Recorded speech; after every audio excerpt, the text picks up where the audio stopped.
Will the walls continue to close in on Ruth Bader Biden, power-hungry Jill, and their derelict son Hunter because this triumphant trio seems determined to hold on to power, even if it means imploding the Democratic Party? Yes, a very defiant and frustrated Biden, Omoge Joe, dares the elite in the Democrat Party to challenge him at the convention.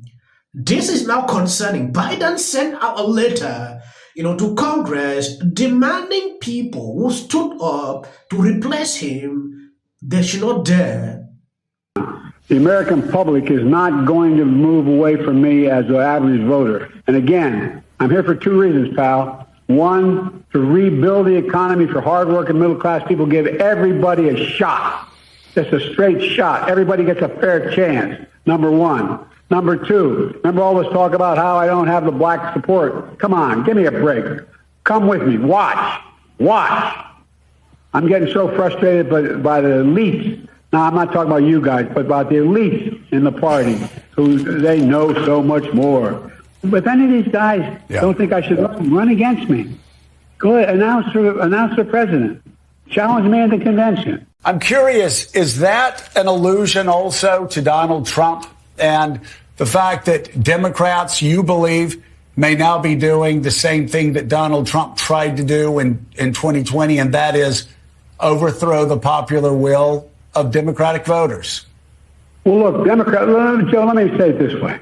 The reason I've been out on the road so much all over the country, and while Trump is riding around in his golf cart, filling out his golf cart before he even hits the ball. But anyway, he hadn't been anywhere in 10 days. I've been all over the country. Yes, this is coming after things are getting worse in the Democrat Party. Recently, according to this article, which I'm going to show you the video, breaking, 4 more Democrats in Congress call for Biden to step aside in 2024 race. The House Democrat who said Biden should drop out of the 2024 race and let me play this video so you can see exactly what is going on. Look, this was a meeting that lasted nearly 2 hours. It began at 2 this afternoon. It was a virtual meeting because, again, lawmakers have not been back to the Capitol since that debate. They're returning actually in person tomorrow, so I assume we will see even more of them joining in person, finally huddling and reconvening with their colleagues to get on the same page or not about what President Biden's future should be as the leader of their party. You see all of those names and faces on your screen.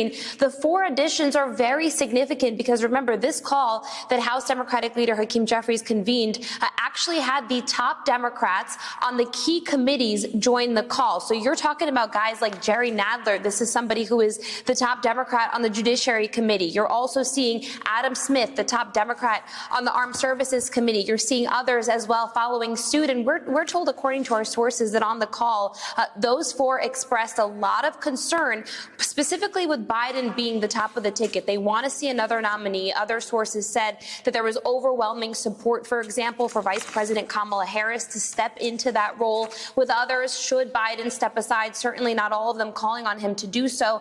He did have a large defense, a fierce defense from members of the Congressional Black Caucus that were on the call. We're told Barbara Lee, Maxine Waters, 2 veteran lawmakers from California, they defended Biden on the call as they have done publicly. We also saw a statement from another member of the Congressional Black Caucus who was not on the call, Frederica Wilson of Florida, but she criticized some of her fellow Democratic colleagues who are taking this moment to call on Biden to step aside, saying, like many others that I've talked to, that every single minute they talk about the need to replace Biden is a minute wasted that they could be talking. Yes, have you noticed something? Biden campaign continued to steal Trump's move from 2016, be it fundraising messaging, calling into morning shows, challenging the media. Trump has remained quiet for 10 days, allowing the Democrat Party to implode. For 10 days now, Trump has not done anything. He is just silent, and look at what is going on. This is coming as a result. Just few hours, Biden sent a letter to Congress declaring he is staying in the race despite his rapidly deteriorating health. A lot of people are seeing what is going on. I beat him last time. I'll beat him this time. And this is a guy who, look, we talk about debates. Look at his performance at debates. He lied over, Trump has 50 lies. I mean, look, this is a guy who says 10% of the universe. I don't want to get into it, but he's just a liar. And he hasn't done a damn thing since the debate. He's been riding around in a golf cart for 10 days, was down in Mar-a-Lago talking with his wealthy friends. I'm not running because of these guys, Joe. I'm running because, and you know me well enough to know this from the very beginning, I ran because I never bought on to the trickle-down economic theory. I never bought into the notion that we have to walk away from the rest of the world and cave to Putin or anybody else. I've never believed any of that, and I'm confident that's where the American people are. So what I did was I went out and I wanted to make sure that there wasn't any slippage at all. And with the average voter, I don't care what the millionaires think. And by the way, 97% of all the people who contribute to us are people making under 200, contributing under $200. I think we have the largest contingent ever in history. I'm not positive of that, but I think that's true.